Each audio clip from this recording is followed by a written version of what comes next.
کمانا کوئی آسان کام نہیں۔ صبح ٹریفک میں خوار ہو کر، دن بھر باس کی باتیں سن کر، شام اور کبھی رات گئے تک گدھوں کی طرح محنت کر کے ہی کچھ ہاتھ آتا ہے۔ لیکن کیا ایسا بھی ممکن ہے کہ انسان اپنے نرم گرم بستر میں سوتے ہوئے بھی مسلسل کماتا اور بینک بیلنس بڑھاتا رہے؟ یقین نہیں آ رہا نا بھائی جان، یہ کوئی کہانیاں نہیں بلکہ بالکل مانے ہوئے ٹیسٹڈ اور لیگل طریقے ہیں۔ ان میں سب سے معروف ہے رینٹل پراپرٹی۔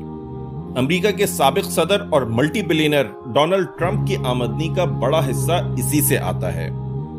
ایک بار زمین، دکان، مکان یا بلڈنگ خریدی، پھر سوتے جاگتے اس کے کرائے سے مستفید ہوتے رہے۔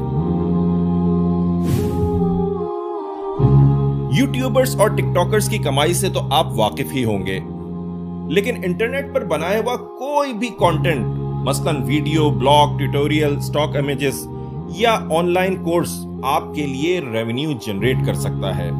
یوڈیمی اور کورسرا پر ڈالا ہوا ایک کورس ماہانہ $2000 تک کماتا ہے۔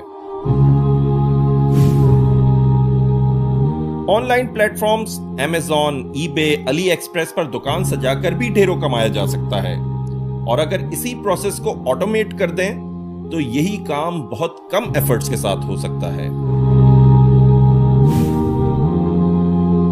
قسمت ساتھ دے تو چھوٹے چھوٹے بزنسز کو بھی عروج پر پہنچا سکتی ہے۔ ایسے ہی کسی بزنس میں آپ کا لگایا ہوا پیسہ آپ کو بھی خوش قسمتوں کی صف میں شامل کر سکتا ہے۔ زوم ایپ کے سٹاکس کی ورتھ کرونا کے دوران 6 گنا سے زیادہ بڑھی۔ ایسے کسی بزنس میں پیسہ انویسٹ کر کے آپ بھی سوتے ہوئے کما سکتے ہیں۔ اس فانی دنیا میں پیسے بنانے کے تو بڑے طریقے دیکھ لیے، لیکن سوتے ہوئے اس لافانی آخرت کی زندگی کے لیے ریونیو جنریشن کا بھی کوئی طریقہ ہے؟ جی ہاں، بالکل۔ عشاء اور فجر کی نماز باجماعت ادا کرنے والوں کے لیے پوری رات مسلسل عبادت کے اجر کا وعدہ کیا گیا ہے، اور صرف رات کو سوتے ہوئے ہی نہیں بلکہ قبر میں موت کی نیند سوتے ہوئے بھی لوگوں کو فائدہ پہنچانے والا علم، نیک اولاد اور صدقہ جاریہ کے ذریعے نہ ختم ہونے والا اجر قیامت تک کمایا جا سکتا ہے۔